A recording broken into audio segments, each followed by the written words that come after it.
Hi friends, నేను మీ వేముల సదానందం నేత. ఈరోజు ప్రముఖ మానసిక వైద్యులు, ఇండియన్ మెడికల్ అసోసియేషన్ రాష్ట్ర అధ్యక్షులు డాక్టర్ పొరల్ల కిషన్ గారితో మనం ఉన్నాము.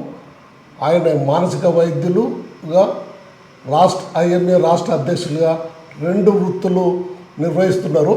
వారిని ఈ 2 అంశాలకు సంబంధించి మనము ఇవాళ ప్రశ్నించి ఆయన నుంచి సమాధానాలు రాబట్టబోతున్నాము. డాక్టర్ గారు, ఇటీవల కాలంలో డాక్టర్లపై దాడులు పెరుగుతున్నాయి. ఐఎంఏ అధ్యక్షునిగా రాష్ట్రంలో వైద్యులకు రక్షణ కల్పించేందుకు మీరు తీసుకుంటున్న చర్యలు ఏమిటి? ఇక్కడ ప్రతి ఐఎంఏకి దాదాపు ఇప్పుడు మన తెలంగాణలో 70,000 మంది డాక్టర్స్ ఉన్నారు సార్. ఐఎంఏలో మన తెలంగాణలో దాదాపు 87 బ్రాంచెస్ ఉన్నాయి సార్. ప్రతి బ్రాంచ్కి ఒక లోకల్ యాక్షన్ కమిటీ అని ఉంటుంది. Okay sir. ఈ లోకల్ యాక్షన్ కమిటీలో సీనియర్ వైద్యులు, మంచి నిపుణులు, వాళ్ళకి ఈ సోషల్ అవేర్నెస్ ఉండి వాళ్ళకి అక్కడ పబ్లిక్ రిలేషన్ మంచుకున్న వాళ్ళని, జర్నలిస్ట్తో యాజ్ వెల్ యాజ్ మన పోలీస్ ఆఫీసర్స్తో మంచుకున్న వాళ్ళని అందులో ఒక గ్రూప్గా పెట్టేసి వెంటనే ఏమైనా ప్రాబ్లం కాగానే వెంటనే ఆ డాక్టర్స్ వాళ్ళకి అక్కడ చేరే విధంగా ఒకటి జరుగుతుంది. ఎందుకంటే ఇమ్మీడియట్గా ఫస్ట్ ఉండాలి.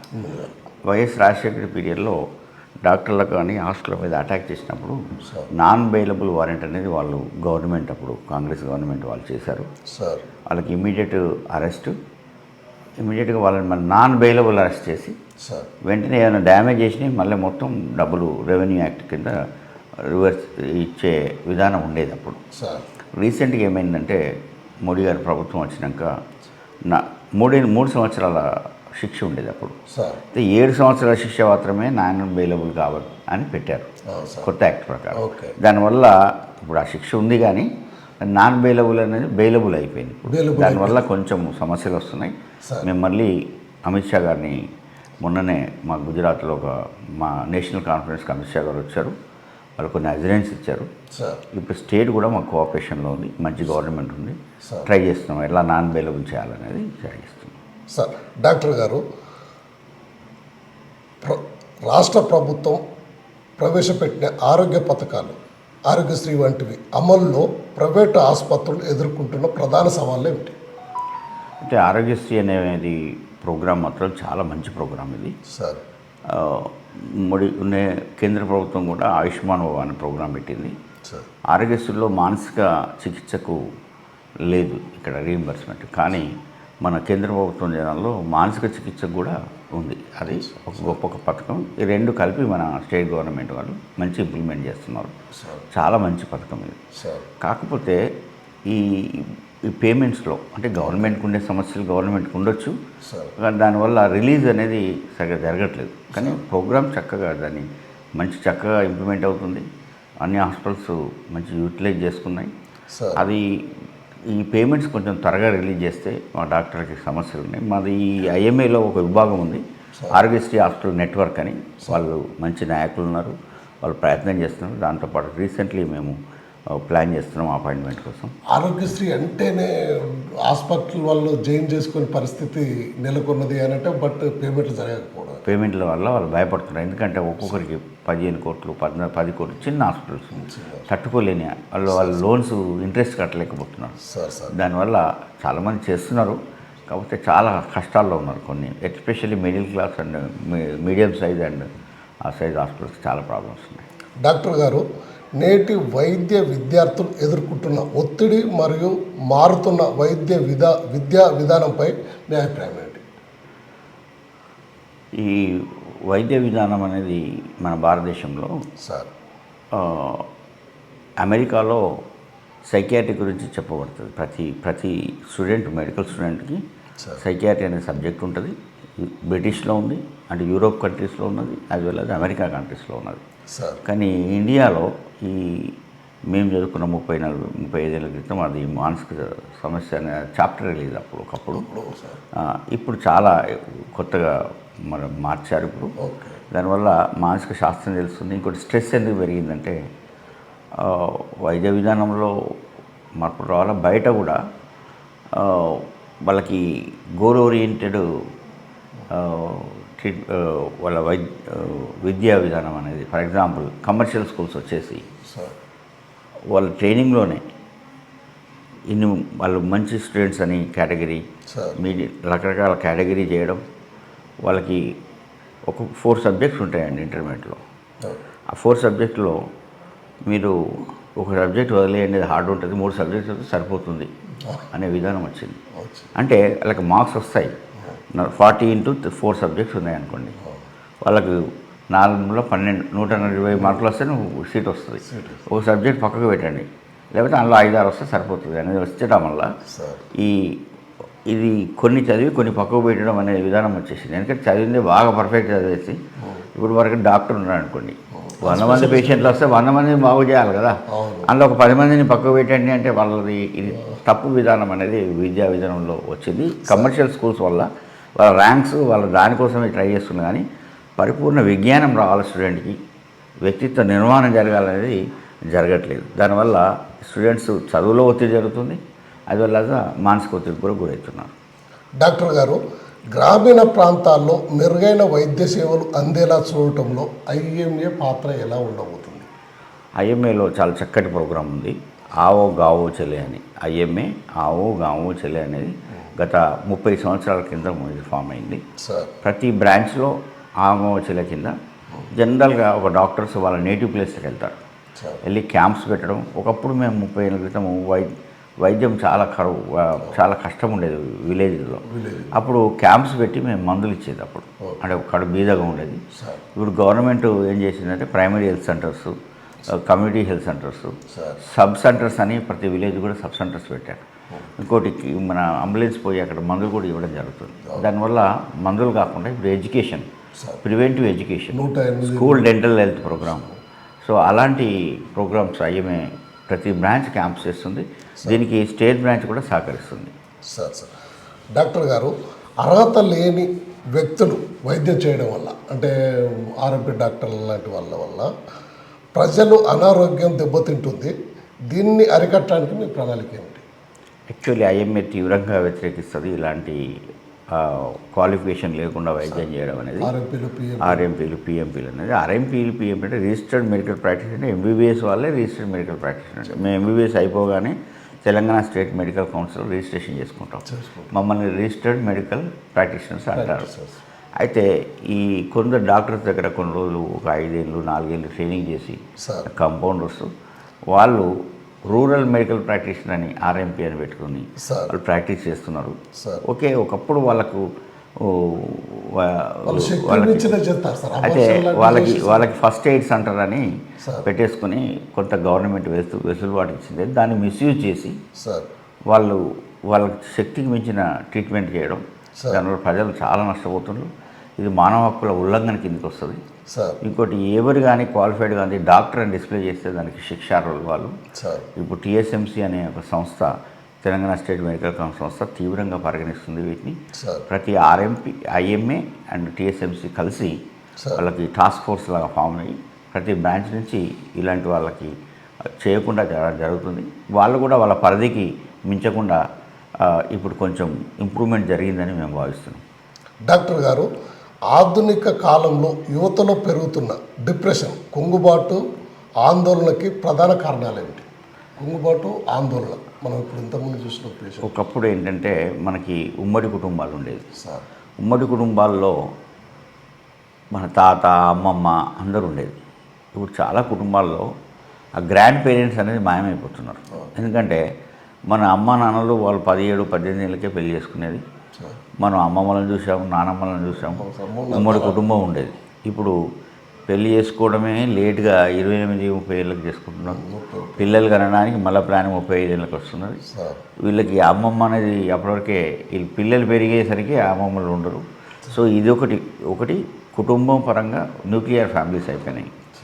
రెండోది చదువులు కూడా మనకి వెనుకట విలువలు కూడా మన వ్యక్తిత్వ నిర్మాణం అనేది జరిగేది, కుటుంబం అనేది మెయిన్గా ఉండేది. ఇప్పుడు అది లేకుండా ఇంకోటి డిమాండ్స్ పెరిగాయి ప్రజల్లో కూడా. ప్రతి ఒక్కరి టీవీ కావాలా. ఒకప్పుడు టీవీ లేదు, సెల్ ఫోన్ లేదు, రేడియో ఉంటే ప్రతిదీ. అంటే టీవీకి ఖర్చు కావాలా, టీవీకి కూడా కేబుల్ చేయాలా, సెల్ ఫోన్ ఖర్చు కావాలా, రకరకాల కొత్త అలవాట్లు జరిగినాయి. దానికి ఈ కొత్త అలవాట్లు సరిపోను ఇన్కమ్ తగ్గిపోయింది.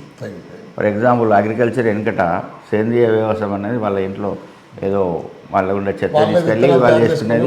విత్తనాలు కొనేది లేదు వెనకట, మందులు పెట్టేది లేదు వెనకట. వాళ్ళు పెంట అంటే ఒక ఎరువులాగా తయారు చేసి అది వేసిస్తున్నది.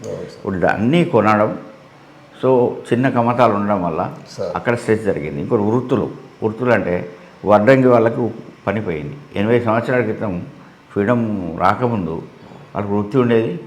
ఇప్పుడు వడ్రంగి వాళ్ళకి చైనా ఫర్నిచర్ వచ్చింది, వడ్రంగి వృత్తి పోయింది. అలానే విశ్వబ్రాహ్మణులకి దుబాయ్ గోల్డ్ వచ్చింది, వాళ్ళ వృత్తి పోయింది. సో అలా కుమ్మరి వాళ్ళకి ఈ స్టీల్ వచ్చేసింది, కుమ్మరి పని పోయింది. ఇంకా స్లాబ్స్ వచ్చినాయి, ఆదాయం తగ్గింది, ఖర్చులు పెరిగాయి, దానివల్ల స్ట్రెస్ పెరిగింది. ఇంకొకటి వెనకట గుళ్ళల్లో ప్రతి ఒక్కరు గుడికి పోయేది, బొట్టు పెట్టుకునేది, వాటికి ఒక భక్తి, ఒక భజన మండలి ఉండేది, యోగా చేసుకునేది, అలాంటివన్నీ భక్తి యోగం అవన్నీ ఉండేది. ఇప్పుడు గుడికి పోదామంటే అక్కడ పూజారి ఉన్నట్ల అంటే విచ్ఛిన్నమైంది, స్ట్రెస్ అనేది తగ్గేది. ఇప్పుడు యోగా మళ్ళీ వెనుకటి గో బ్యాక్ టు మళ్ళీ మోడీ గారు వచ్చేసి ఇప్పుడు కేంద్ర ప్రభుత్వం yoga day, international yoga day అని తీసుకొచ్చింది, ఇంటర్నేషనల్ మెడిటేషన్ డే అని లాస్ట్ ఇయర్ తీసుకొచ్చింది. దీనివల్ల ప్రతి ఒక్కరు మళ్ళీ వెనకటి విలువలతో కూడుకున్న లైఫ్, కుటుంబ విలువలు యాజ్ వెల్ యాజ్ మనం కోపింగ్ కెపాసిటీ. ఇప్పుడు వాకింగ్ క్లబ్స్ వచ్చాయి, ఇప్పుడు ఎస్పెషల్లీ సిటీస్లో వాకర్స్ అసోసియేషన్స్ వచ్చాయి. సో వీటి వల్ల వాకింగ్, యోగా, చిన్న టౌన్స్లో కూడా క్లబ్స్ వచ్చాయి. అంటే అక్కడ స్పోర్ట్స్, గేమ్స్, వీటి వల్ల స్ట్రెస్ అనేది తగ్గుతుంది, సోషల్ ఇంటరాక్షన్ అనేది జరుగుతుంది. డాక్టర్ గారు, సోషల్ మీడియా వాడకం వల్ల పిల్లలు, టీనేజర్ల మానసిక స్థితిపై ఎటువంటి ప్రభావం పడుతుంది? సోషల్ మీడియా అనేది మన మానవ అభివృద్ధిలో సోషల్ మీడియా కూడా చాలా మంచి జరుగుతుంది. కాబట్టి ఇక్కడ వ్యక్తులు ఏంటంటే సోషల్ మీడియాకి అనవసరమైనవి చూడడం. ఒక వ్యక్తి ఉన్నాడనుకో, దానికి ఏది అవసరం, మెయిల్ చూసుకోవాలా, మంచిది చూసుకోవాలా, ఓవర్ యూజ్ అనేది జరుగుతుంది అనవసరంగా. అంటే దానికి డిస్క్రిప్షన్ పోతున్నాడు. వ్యక్తికి విచక్షణ అనేది ఉంది. పేరెంట్స్ కూడా సరిగ్గా చూడట్లేదు పిల్లల్ని. వాళ్ళు ఆ యువతలో దానికి అలవాటు అయిపోయి టైం అంతా దానికే పోవడం వల్ల మన దినచర్యలో మన పర్సనల్ పనులు ఉంటాయి, దానివల్ల మన వృత్తి పనులు ఉంటాయి, తర్వాత నిద్రపోవాలి సఫిషియెంట్. వీటన్నిటికీ ఇది ప్రతి ఒక్కరు వాట్సాప్, ట్విట్టరు, ఇవన్నీ ఇన్స్టాగ్రామ్, ఇవన్నీ ఎక్కువైపోయాయి. ఇవన్నిట్లో మెంబర్ ఉండి అన్నీ చూడాలి, అందరికీ ఆన్సర్ ఇవ్వాలనే దానివల్ల కొంత దానిలో మాడిఫై చేసుకొని ఏది అవసరమో దానికే ఉండి, అంటే నియంత్రణ, మానసిక నియంత్రణ కనుక చేసుకోగలిగితే కంపల్సరీ అవి మంచిగా యూజ్ చేసుకోవచ్చు, ప్లస్గా యూజ్ చేసుకోవచ్చు, మన క్వాలిటీ ఆఫ్ లైఫ్ పెరిగేటట్టుగా చేసుకోవచ్చు. కానీ దానికి విచక్షణ రహితంగా ఉంటే ఇది కూడా ఒక దురలవాటుగా, అంటే ఇది ఒక అడిక్షన్. ఇప్పుడు ఆల్కహాల్ అడిక్షన్ లాగానే దీని అడిక్షన్ అనేది వచ్చేసి దాని కూడా ట్రీట్మెంట్. గ్యాంబ్లింగ్ అంటే గేమ్స్, ఆన్లైన్ గేమ్స్ ఆడడం, సో ఇవన్నీ కూడా ఒక అడిక్షన్, రుగ్మతలాగా తయారవుతున్నాయి. వాటికి ట్రీట్మెంట్ కూడా ఇప్పుడు మానసిక చికిత్సలో ఒక భాగమైంది.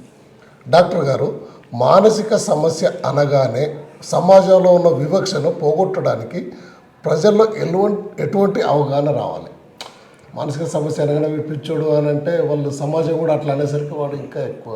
అంటే వెనుకటి రోజుల్లో ఈ స్ట్రెస్ డిజార్డర్స్ అంటాం. అంటే generalise anxiety disorder, phobia disorder, అంటే టెన్షను, దడ, ఈ డిప్రెషన్లు అనేది వెనుకటి రోజుల్లో తక్కువ ఉండేది. అప్పుడు ఉమ్మడి కుటుంబాలు ఉండేది ఎక్కువ. అప్పుడు సైకియాట్రిక్ డిపార్ట్మెంట్స్ లేవు, మానసిక నిపుణులు కూడా అప్పుడు లేరు. సో అప్పుడు ఏంటంటే మెయిన్ ఈ పిచ్చి అనే జబ్బు మాత్రమే ఎక్కువ కనిపించేది. అంటే ప్రతి విలేజ్లో ఒకరిద్దరు మ్యాడ్నెస్తోని విలేజ్లో తిరగడం అలా ఉండేది. సో అదొకటి వాళ్ళకు తెలుసు. అంటే మానసిక జబ్బు అంటే ఈ మతి తప్పిన వాళ్ళు అనేది ఉంది కాదు. ఇప్పుడు మంచి సైకియాట్రీ సైన్స్ ఒక మంచి సైన్స్గా డెవలప్ అయింది ప్రపంచవ్యాప్తంగా. ఇది బేసికలీ అంటే షుగర్, బీపీ ఎట్లనో మన శరీరానికి ట్రీట్మెంట్ లేదంటే బాడీ మైండ్. ఫిజిషియన్స్ అంటే they are masters of body medicine. అట్నే సైకాట్రిస్ట్ అంటే మైండ్కి మైండ్ ఫిజిషియన్స్ వాళ్ళు. అంటే మైండ్లో స్ట్రెస్ రాకుండా చూడడం, ఆ స్ట్రెస్ అనేది డిస్ట్రెస్, అంటే చాలా రోజులు డిస్ట్రెస్ ఉంటే దాన్ని డిస్ట్రెస్ అంటాం. సార్ ఆ డిస్ట్రెస్ అలానే ఉంటే ఏమైందంటే బాడీకి పోతే డిసీజెస్ అవుతాయి, సార్ స్ట్రెస్ డిసీజెస్. ఓకే అంటే అల్సరేటివ్గా ఇప్పుడు మన లోపల కొన్ని ఇంటెస్టైనల్ డిసీజెస్ వస్తాయి. Sir. సో స్ట్రెస్ బాడీకి పోతే ఆ స్ట్రెస్ బాడీకి ఇచ్చి డిసీజులు తయారవుతాయి. డిస్ట్రెస్ పోయి డిసీజ్ తయారవుతుంది. మైండ్కి పోతే డిజార్డర్, అంటే generalise anxiety disorder, schizophrenia disorder. అంటే ఈ డిస్ట్రెస్ మనం స్ట్రెస్ దగ్గరనే ఆపామనుకోండి, సార్ ఆపితే ఇది డిస్ట్రెస్ కాకుండా బాడీకి డిసీజ్ రాకుండా మైండ్కి డిజార్డర్ రాకుండా కాపాడుకునే ఛాన్స్ ఉంది. ఇప్పుడు మానసిక నిపుణులు కూడా పెరిగారు. ఒకప్పుడు తక్కువ ఉండేది. అప్పుడు రాష్ట్రంలో 2 ఎండీలే ఉండేది. ఇప్పుడు దాదాపు 100 మంది ఎండీలు వస్తున్నారు ప్రతి సంవత్సరం. అది థ్యాంక్స్ టు స్టేట్ మన నేషనల్ గవర్నమెంట్ చాలా సీట్లు ఇచ్చింది. ఇప్పుడు మన 100 ఎండీ సైకాట్రీలు తెలంగాణలో బయటకు వస్తున్నారు.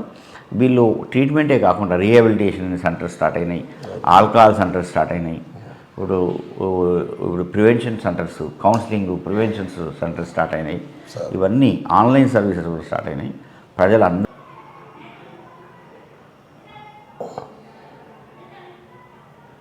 ప్రస్తుతము పెరుగుతున్న మారక ద్రవ్యాల వినియోగంపై మీరు ఇస్తున్న హెచ్చరిక ఏమిటి?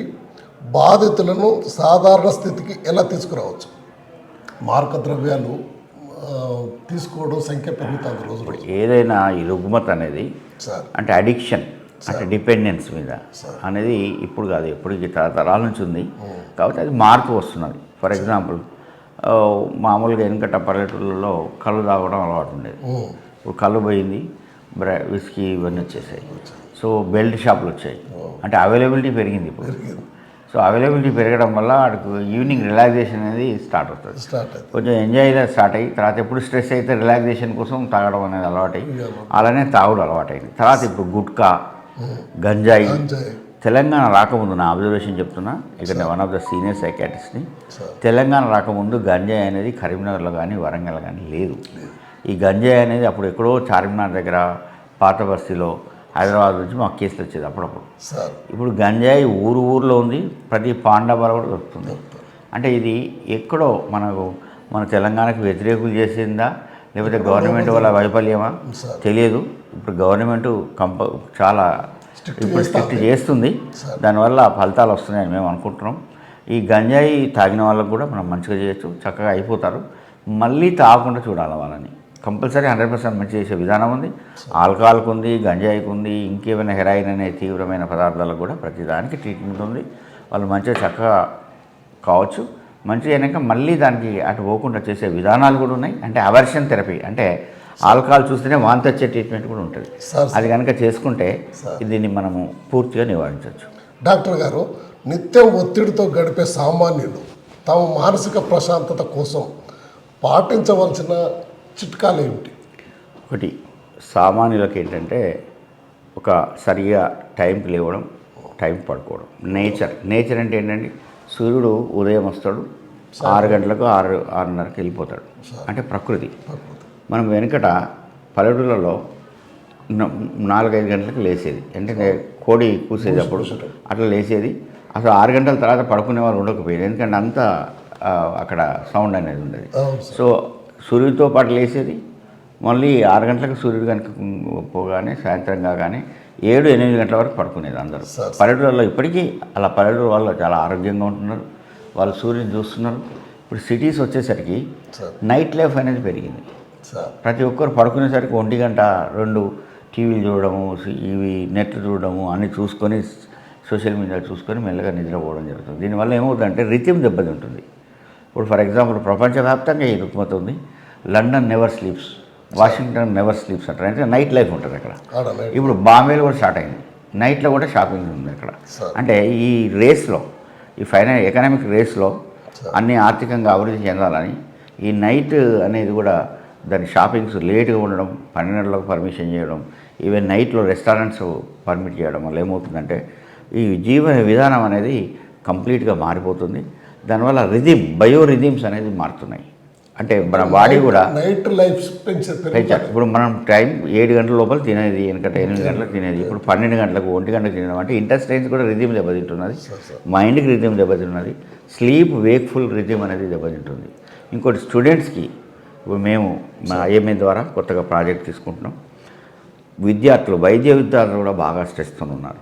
ఎందుకంటే ఇప్పుడు ప్రతి మెడికల్ కాలేజీలో సైకాట్రీ డిపార్ట్మెంట్స్ వచ్చాయి. మేము ఒక చాలా రాష్ట్ర వ్యాప్తంగా అన్ని సైకాట్రీ డిపార్ట్మెంట్స్లో జాకబ్సన్స్ రిలాక్సేషన్ ట్రైనింగ్ అని ఒకటి ఉంటుంది. చక్కటి విధానం ఇది.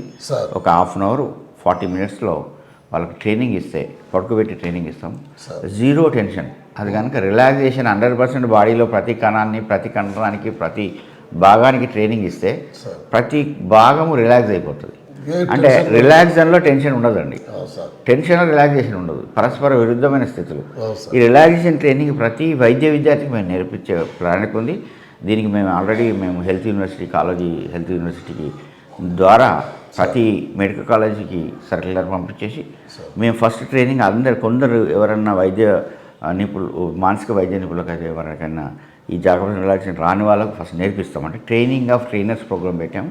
ఈ ట్రైనింగ్ అందరి డాక్టర్స్కి అయిపోయిన తర్వాత ఆల్రెడీ ఫ్యాకల్టీ మెంబర్స్కి, అది విద్యార్థులందరికీ బ్యాచెస్ వైజ్గా ఈ సంవత్సరం లోపు అందరు వైద్య విద్యాలకు రిలాక్సేషన్ ట్రైనింగ్ కనుక నేర్పితే ప్రతి డాక్టర్ బయటకు వచ్చే 5,000 మంది డాక్టర్లు ప్రతి సంవత్సరం బయటకు వస్తున్నారు. వాళ్ళందరూ రిలాక్సేషన్ ట్రైనింగ్ తెలిసిపోతుంది. వాళ్ళకే తెలియకపోతే ప్రజలకు ఎలా చెప్తారు? సో రిలాక్సేషన్ ట్రైనింగ్ అనేది వైద్యులకు అందరికీ రావాలా. బయటికి వచ్చి ఏ నిపుణుడైనా పని, ఫిజిషియన్ కానీ సర్జన్ కూడా ఎంబీబీఎస్ని మనం నేర్పిస్తే వాళ్ళ రిలాక్సేషన్ ట్రైనింగ్ అనేది వాళ్ళకి తెలుస్తుంది. వాళ్ళు ప్రాక్టీస్ చేస్తారు. ప్రజల్లోకి ఇది మొత్తము స్ప్రెడ్ అవుతుంది. ఈ స్ట్రెస్ ఇండ్యూస్డ్ డిసీజ్ చాలా జబ్బులన్నీ స్ట్రెస్తో వస్తున్నాయి. ఎస్పెషల్లీ షుగర్, బీపీ, ఇవన్నీ మన డయాబెటిక్స్ అంటే హబ్ అయిపోయింది ఇండియాలో. అందరికీ టెన్షన్లు ఎక్కువైపోయాయి. దానివల్ల డయాబెటిక్స్ అనేది ఆటోమేటిక్గా నాన్ కమ్యూనికబుల్ డిసీజ్ అంటాం. ఎందుకంటే ప్రతి ఒక్కరికి స్ట్రెస్ ఇండ్యూస్డ్ డిసీజ్ వల్ల ఇవి హార్ట్ ప్రాబ్లమ్స్ కానీ ప్రతి సిస్టమ్కి ప్రాబ్లమ్స్ వస్తున్నాయి. దీన్ని ఒక పాండమిక్ లాగా తయారైంది. ఈ ప్రాజెక్ట్ మేము ఐఎంఏ తెలంగాణ స్టేట్ తీసుకొని కాలేజీ హెల్త్ యూనివర్సిటీ ద్వారా ప్రతి డిపార్ట్మెంట్ ద్వారా ప్రతి మెడికల్ కాలేజ్ తీసుకెళ్తున్నాం. సార్, డాక్టర్ గారు, గత 10 ఏళ్లతో పోలిస్తే ఇప్పుడు మానసిక సమస్యలు నిజంగా పెరిగాయా, లేక కేవలం అవగాహన పెరిగి కేసులు బయటపడుతున్నాయా? ఒకటి, వెనుకట అవగాహన లేదు. ఒకటి, అప్పుడు సూసైడ్స్ ఉన్నాయి, అప్పుడు కూడా హోమిసైడ్స్ ఉన్నాయి. అప్పుడు ప్రెస్ లేదు, ప్రజలందరికీ ఇట్లా తెలియకపోయేది. ఒకటి, ఇప్పుడు సైకాట్రీ డిపార్ట్మెంట్స్ వచ్చాయి, సైకాట్రిస్ట్ వచ్చారు. నేను 30 ఏళ్ళ క్రితం నేను ఫస్ట్ సైకాట్రిస్ట్ కరీంనగర్లో. సో సైకాట్రిస్ట్ వచ్చారు. అప్పుడు స్టిగ్మా ఇది ఉంది అన్నారు. లేదు, నా హాస్పిటల్ మెయిన్ రోడ్ మీద ఉంది. చాలామంది అయ్యో మీ మెయిన్ రోడ్ మీద ఉంటే మానసిక వస్తారా అని అడిగారు. అందరూ వచ్చారు. నా దగ్గర 80,000 మంది డేటాబేస్ ఉంది పేషెంట్స్. ఇంతవరకు 80,000 మంది పేషెంట్లు ప్రతి ఒక్కరి డేటాబేస్ మెయింటైన్ చేశారు. అందరూ ఇప్పుడు కూడా ఈ హాస్పిటల్ కూడా అంటే మెయిన్ రోడ్డుకున్న పాత హాస్పిటల్ నుంచి ఇప్పుడు కొత్త హాస్పిటల్ కన్స్ట్రక్ట్ చేశాను. అప్పుడు 25 బెడ్స్ హాస్పిటల్ నుంచి ఇప్పుడు 50 బెడ్ల హాస్పిటల్ కన్స్ట్రక్ట్ చేశాను. సో చక్కగా అందరూ వస్తున్నారు, ట్రీట్మెంట్ తీసుకున్నారు. వీఐపీలకు కొంచెం వీఐపీ ఛానల్, గ్రీన్ ఛానల్ అని ఉంటుంది. వాళ్ళకు ఛానల్ వచ్చేసి ఒకరికి వీఐపీ కూర్చుంటారు. వాళ్ళు స్పెషల్ ట్రీట్మెంట్ కోరుకుంటున్నారు, కానీ ట్రీట్మెంట్కు అందరూ వస్తున్నారు. ఇంకోటి, పల్లెటూరు ప్రజల్లో ప్రతి ఊరికి ఒక 10 మంది నా పేషెంట్లు ఉన్నారు. ఎవరికైనా అరే నువ్వు పలానా సార్ నేను మంచిగా అయిపోతావు అని వాళ్ళే తీసుకొని వస్తారు. అంటే ఇక్కడ అవైలబిలిటీ లేక పేషెంట్లు రాలేదు. ఇప్పుడు అవైలబిలిటీ ఉన్నది, ఎక్కడ దొరుకుతున్నాయి సేవలు అనేది ప్రజల్లో ప్రతి విలేజ్లో అందరికీ. ఎవరికైనా మానసిక జబ్బు ఉండి పిచ్చి ఉన్న వాళ్ళు కూడా మంచిగా అయిపోయి వారం 10 రోజుల్లో మంచిగా అయిపోయి విలేజ్ పోనీ ఏదైనా మంచిగా అయ్యేవారిని ఆ విలేజ్లో అందరికీ తెలిసిపోతుంది. సో వాళ్ళే మనకి టీచర్స్, వీళ్ళందరూ ఎడ్యుకేటెడ్ పర్సన్స్, విలేజ్ లీడర్స్, సర్పంచులు, ఎంపీటీసీలు, జెడ్పీటీసీలు వాళ్ళే తీసుకొని వస్తున్నారు. చక్కగా ట్రీట్మెంట్ జరుగుతున్నది. ఇప్పుడు ఐ థింక్ ప్రజలకి సర్వీసెస్ బాగున్నాయి, మంచిగా జరుగుతున్నాయి. అయితే ఇక్కడ పెరగలే కానీ కొన్ని పెరిగాయి. ఫర్ ఎగ్జాంపుల్, ఇప్పుడు గ్యాంబ్లింగ్ డిసీజ్ అంటే ఇప్పుడు వసతులు పెరిగాయి, క్లబ్లు పెరిగినాయి, పబ్లు పెరిగాయి, ఇప్పుడు నెట్లు పెరిగాయి. ఆ నెట్కి అడిక్షన్ పెరిగింది. ఇది కొత్త జబ్బులాగా. అంటే పాతది ఆల్కహాల్కి అలవాటు పడే అనేది ఏదైతే ఉందో ఇది ఇప్పుడు పెరిగింది, రూపు మార్చుకుంది అట్లా. సార్, డాక్టర్ గారు, యువత social media, Instagram reels, digital life వల్ల యువతలో ఫోమో పెరుగుతుంది. దీని నుండి బయటపడడం ఎలా? అది ఈ ఫోమో అనే జబ్బు కొత్తగా ఏంటంటే వాళ్ళు ఎక్కువ టైము మనము ఈ నెట్లో మీడియా ఉండడం వల్ల వాళ్ళకి క్రియేటివ్ లైఫ్ అనేది తగ్గుతుంది. అంటే ప్రొడక్టివిటీ. ఫర్ ఎగ్జాంపుల్ ఎవరైతే అడిక్షన్ అయిపోయి ఎక్కువ టైం ఉంటారో వాళ్ళు ఎక్కువ టైం అందులో ఉన్నారు కదా. ఇప్పుడు ఎక్కువ టైం పనిచేసేవాడు డబ్బులు సంపాదించుకుంటాడు, ఎక్కువ టైం తిరిగేవాడు డబ్బులు ఉండదు. సో రీల్స్ చూడడం, రీల్స్ తయారు చేయడం, అప్లోడ్ చేయడం, మన వీడియో ఎంతమంది చూశారు, ఎంతమంది టిక్ వచ్చింది, ఎంతమంది మనకు దానికి తమ్ము పెట్టారు, దీనికే సరిపోతుంది. కాబట్టి వీళ్ళకి ఏమవుతుంది, కొన్ని రోజుల తర్వాత వీళ్ళ turn over of financial status తగ్గుతుంది. తగ్గడం వల్ల మిగతా వాళ్ళకి మంచి ఛాన్సెస్ వస్తున్నాయి, నేను రాలేకపోతున్నానే అని కంపారిజన్ ఒకటి. మళ్ళీ దీనివల్ల ఆ ఫోమో అనేది ఫియర్ ఆఫ్ అనేది అది స్టార్ట్ అయింది. దాన్ని అదొక జబ్బుగా ఇప్పుడు కొత్తగా అందరూ చెప్తున్నారు. సో ఇది ఏంటంటే ఎంత తగ్గించుకొని ఎంత అవసరమో అంతే. అంటే దానికి ఒక ఇంత టైం 20 minutes అట్లా పెట్టేసి అన్నీ చూసుకోవడం, మనకు అవసరమైనవి చూసుకోవడం, అవసరం లేని అసలు ఓపెన్ చేయకుండా ఉంటే బెటర్. సో ఇలా చేసుకుంటే ఆ ఫోమో అనే జబ్బు కూడా తగ్గుతుంది. ఎందుకని మానసిక నియంత్రణ, క్రమశిక్షణ, మన మనసు మీద మన పట్టును కోల్పోవడం, క్రమశిక్షణ, స్వయం క్రమశిక్షణే, నిగ్రహశక్తి, స్వయం క్రమశిక్షణే.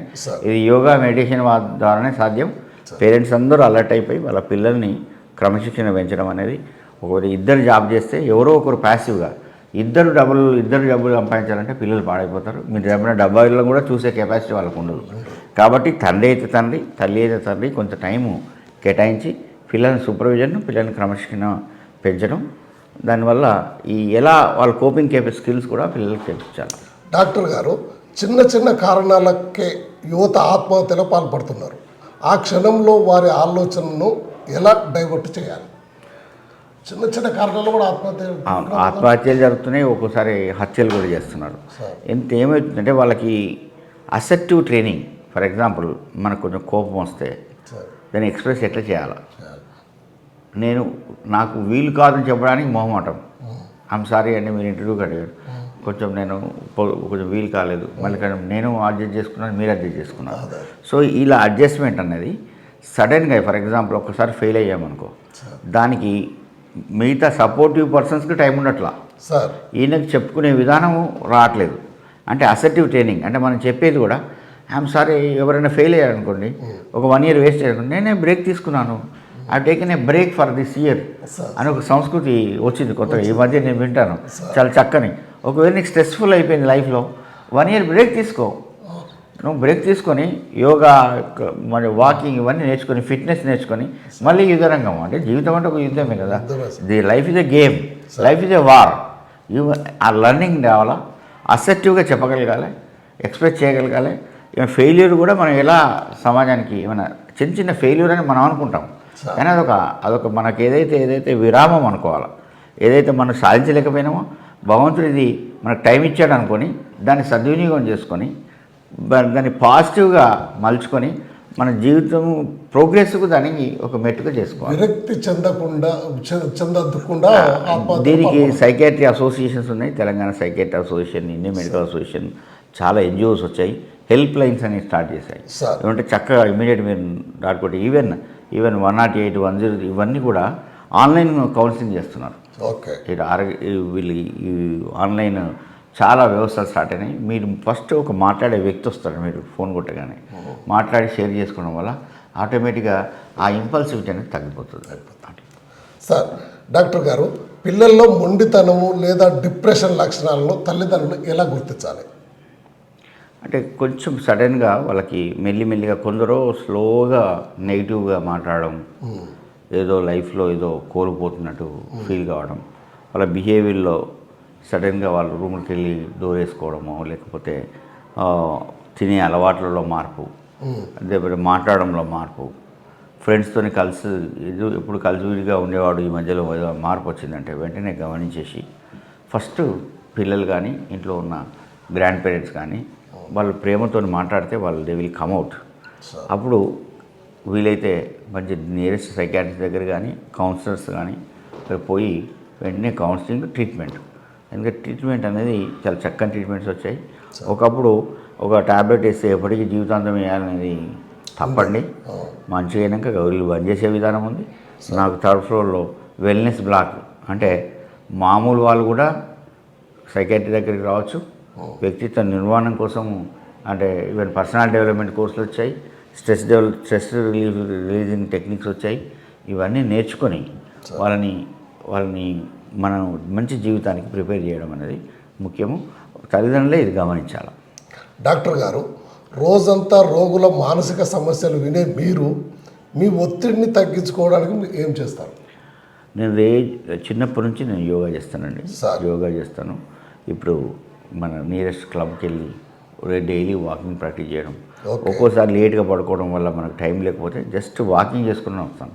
అది కూడా సాధ్యం కాకపోతే ఇంట్లో ట్రెడ్మిల్ ఉంటుంది, ఒక 20 మినిట్స్ అలా చేస్తే అది ఒక అలవాటు ఉంటే మన బాడీ ఫిట్నెస్ అనేది కాపాడడం జరుగుతుంది. ఏదో ఒకటి అలవాటు అంటే ఈవెన్ ఒక్కొక్కరికి ఆటలాడడం సాధ్యం కాదు, అట్లీస్ట్ వాకింగ్, యోగా ఆర్ నేను and even prayer, what ever the prayer you do. వాళ్ళ మతాన్ని బట్టి వాళ్ళ సాంస్కృతిక సాంప్రదాయాన్ని బట్టి కుటుంబ నేపథ్యాన్ని బట్టి ఈ టెక్నిక్స్ అన్నీ అంటే కొంచెం కాసేపు పూజా రూమ్లో కూర్చోవడం 10 నిమిషాలు మౌనంగా కూర్చుంటే చాలా తేడా వస్తుంది. అంటే లైఫ్ స్టైల్ చేంజెస్ చేసుకోవాలి. ఈ పాజిటివ్ లైఫ్ స్టైల్ అనేది ఉంటే ఆయుష్ పెరుగుతుంది, జబ్బులు తగ్గుతాయి, ఖర్చులు తగ్గుతాయి, క్వాలిటీ ఆఫ్ లైఫ్ అనేది పెరుగుతుంది. డాక్టర్ గారు, డాక్టర్ అంటే ఎవరు? మీకు ఒక మాటలో చెప్పాలంటే డాక్టర్ అంటే కేవలం వైద్యుడా, దేవుడా, లేక ఒక బాధ్యత గల పౌరుడా? అందరూ పౌరుడు గురించి మాట్లాడడం కానీ డాక్టర్ అంటే డాక్టర్ అనగా మీరు కేంబ్రిడ్జ్ డిక్షనరీ కానీ ఆక్స్ఫర్డ్ డిక్షనరీ కానీ చూస్తే టీచర్ అని ఉంటుందండి. డాక్టర్ అంటే టీచర్ అని ఎందుకు వచ్చారంటే, ఫర్ ఎగ్జాంపుల్ మనము ఎంబీబీఎస్ కాగానే మాకు డాక్టరేట్ ఇచ్చేస్తారు. డాక్టర్ అని మామూలు పేరు ఉంటే కిషన్, ఎంబీబీఎస్ అయిపోగానే డాక్టర్ కిషన్ అయిపోతారు. కానీ మనము ఒక ఫిజిక్స్, ఒక కెమిస్ట్రీ చదువుకున్న వాళ్ళు ఇంటర్మీడియట్ అయిపోగానే డిగ్రీ చేస్తారు, బీఎస్సీ చేస్తారు, తర్వాత ఎంఎస్సీ చేస్తారు, ఎంఎస్సీ చేసి పిహెచ్డీ చేస్తారు.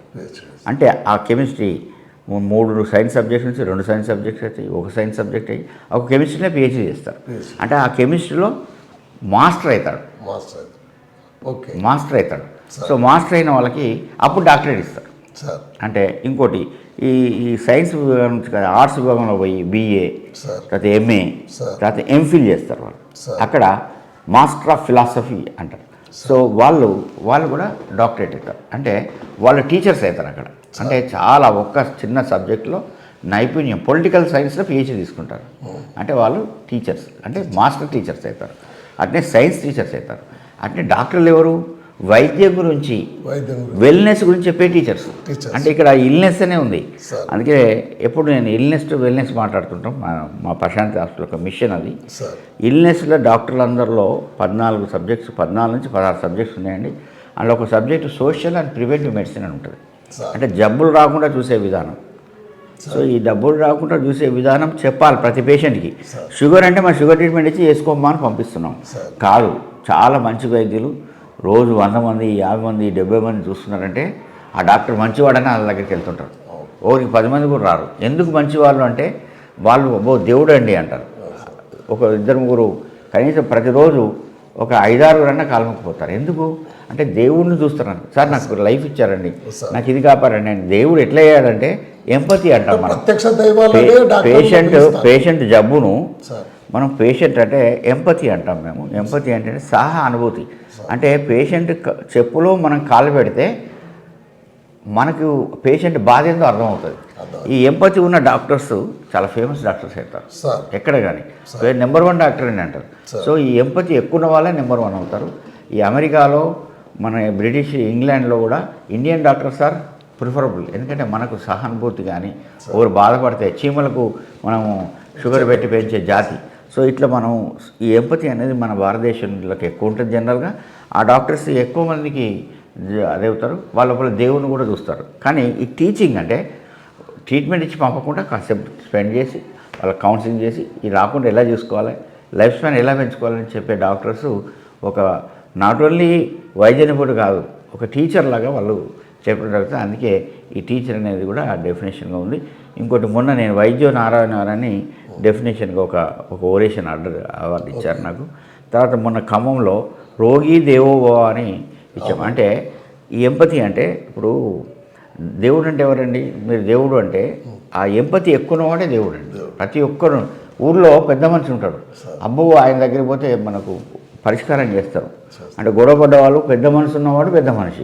పెద్ద మనిషి ఉన్న దగ్గరికి పోతే ఆడ కూర్చొని బిడ్డ ఇట్లా ఉండదు, మనం కలిసి ఉండాలని చెప్పేవాడు. ఆ ఎంపతి ఎక్కువ ఉంటాడు కాబట్టి ఇంకోటి శత్రువు వచ్చినా కానీ సహానుభూతి ఉంటుంది. సో అలాంటి చూసే అన్నప్పుడు ఆ దైవత్వం అనేది చాలా ఇది ప్రూఫ్ అయింది, సైన్స్ ప్రకారం ప్రూవ్ అయింది. సైన్స్ ప్రకారం ఎదుటిలో దైవత్వం, ఎదుటి వాళ్ళలో దైవత్వం చూడడం అనేది మన భారతీయ సాంప్రదాయం. ఇప్పుడు మీ పేరు సదానందం అంటే ఆనందం అనేది మీకు సొంతంగా ప్రతి ఆత్మ ఆనందభూతము అని అంటాం మనం. ఆత్మానందం, సదానందం. వెంకటేశ్వరుని ఎందుకు పేరు పెడతారు? రాముడు రాము ఎందుకు పేరు పెడతారు అంటే ప్రతి మనిషి దేవుడిలాగా ఎదగాలని మన భారతీయుల పేర్లు ఉంటాయి. సో అది మన జీవన విధానం.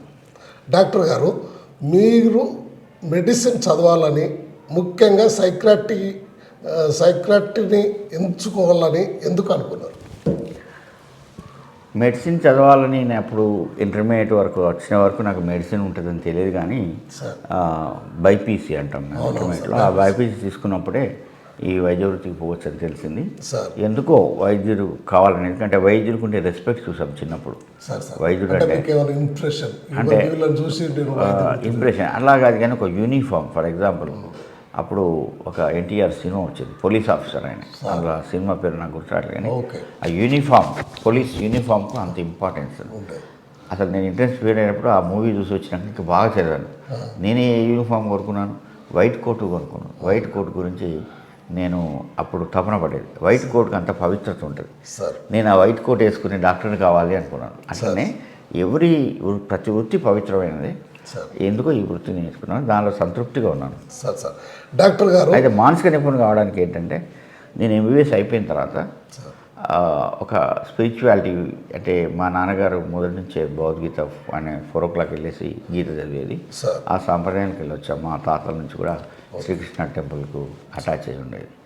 సో అది ఆ సంస్కారము ఏ సంస్కారము, నేను డివైన్ లైఫ్ సొసైటీ అనేది ఒక శివానంద ఆశ్రమం ఉండేది. ఆయనే మెడికల్ డాక్టర్ రాసిన books. Mind and its control అనేది ఆయన top most book. Mind and its mysteries and control అనే బుక్ ఇప్పుడు మీరు నెట్లో ఎవరు కొట్టినా కానీ Shivananda mind and its control and its mysteries ఒక బుక్ ఉంటుంది. ఎవరు గూగుల్లో కొట్టినా it is available on net and అమెజాన్లో కూడా దొరుకుతుంది. అది నేను ఒక 20 సార్లు చదివాను. ఎప్పుడు ఎంబీబీఎస్ రాకముందే చదివాను. చదివి ఆ మైండ్ ఏంది, మైండ్ ఎందుకు మనుషులను పాడు చేస్తుంది, మనసు ఉన్నవాడే మనిషి. ఈ మనసుని కనుక నువ్వు కంట్రోల్ చేసుకునేది పట్టుగా సాధిస్తే నీ జీవితం అనేది నీ చేతిలో ఉంటుంది అనేది నాకు ఎండి సైకియాట్రీ తీసుకోకముందే తెలిసింది. అందుకే కోరుకొని సైకియాట్రీ తీసుకున్నాను. సార్, డాక్టర్ గారు, ఈ ఇంటర్వ్యూ చూస్తున్న యువ వైద్యులకు మరియు ప్రజలకు మీరు ఇచ్చే ఒక గోల్డెన్ రూల్ ఏంటి? వైద్య వృత్తి చాలా పవిత్రమైన వృత్తి.